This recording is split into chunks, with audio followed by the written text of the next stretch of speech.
All night, as May Crow drifted in and out of consciousness, searchers called through the pines, the sound of her name rising and fading into the drone of the tree frogs. There, in the woods along the Chattahoochee River, in the Appalachian foothills north of Atlanta, she'd been beaten and left to die, and now lay too bloodied and breathless to answer.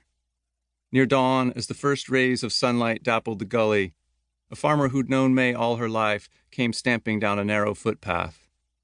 He stopped in his tracks, turned, and hollered for the others to come. By the next day, September 10th, 1912, the Forsyth County Sheriff had arrested 3 young black suspects.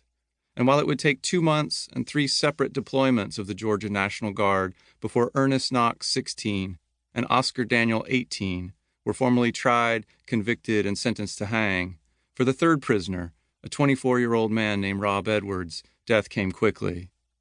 When a rumor spread that Big Rob had confessed to the crime, a group of white farmers stormed the county jail and, according to one witness, shot Edwards as he cowered in his cell, then bashed in his skull with crowbars. Others say Edwards emerged alive, pleading for mercy, and died while being dragged from the back of a wagon, a noose cinched tight around his neck. As spectators streamed toward the town square, someone lobbed a rope over the yard arm of a telephone pole and hoisted Edwards' limp body skyward. People took turns with pistols and shotguns, and each time a load of buckshot spun the mutilated corpse, the crowd of hundreds roared. There was nothing unusual about the lynching of a black man in Georgia in 1912, and the next morning, the sight of Edwards' body laid out on the courthouse lawn seemed to satisfy those most hungry for vengeance. But a few weeks later, newspapers reported that May Crow, known as one of the most beautiful girls in all of Forsyth, had weakened and died from her injuries at the age of 18. On the day of her funeral, groups of white men gathered at crossroads all over the county. They talked quietly on the porches of country stores and huddled in the dusty thresholds of barns.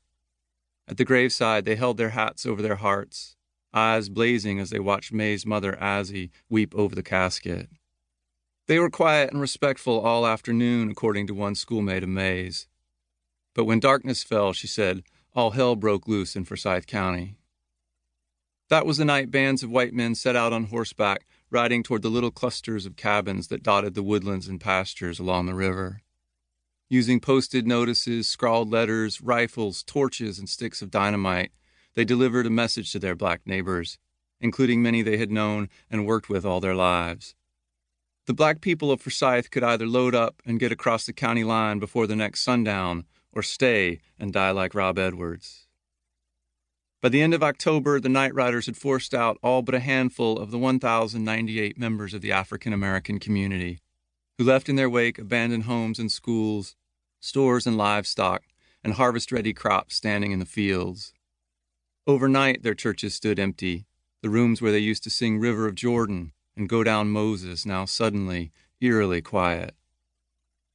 The purge was so successful that within weeks there was no one left for the mobs to terrorize, and whites who'd either taken part in the raids or simply stood aside as they passed now settled back into the rhythms of farm life.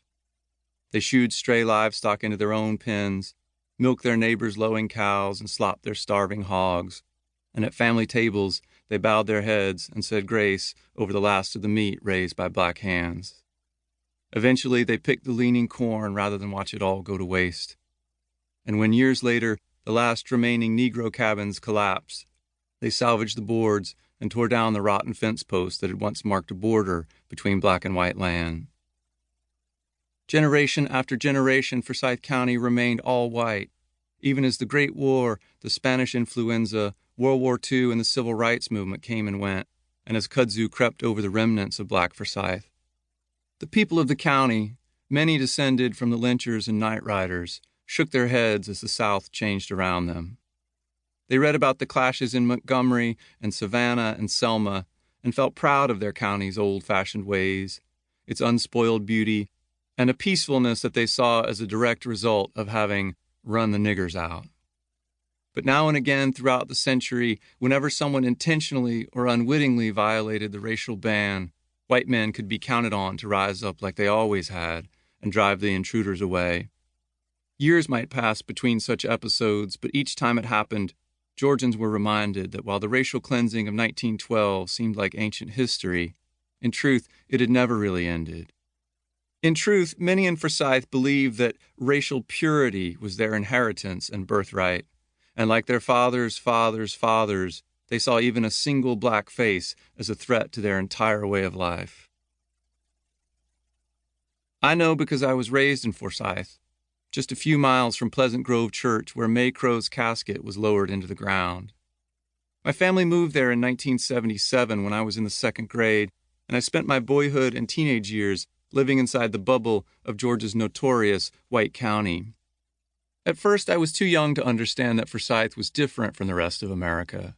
But as I grew older, I realized that many people there lived as if much of the 20th century never happened. As if there had been no Montgomery bus boycott, no Brown versus Board of Education, no Civil Rights Act of 1964. Instead, whites in Forsyth carried on as if the racial integration of the South somehow did not apply to them.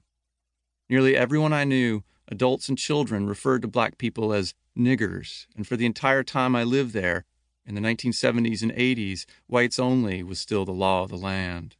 Only in hindsight, and from a great distance, did I come to see that I'd grown up not in the America most white people imagine, but something closer to the fearful, isolated world of apartheid South Africa.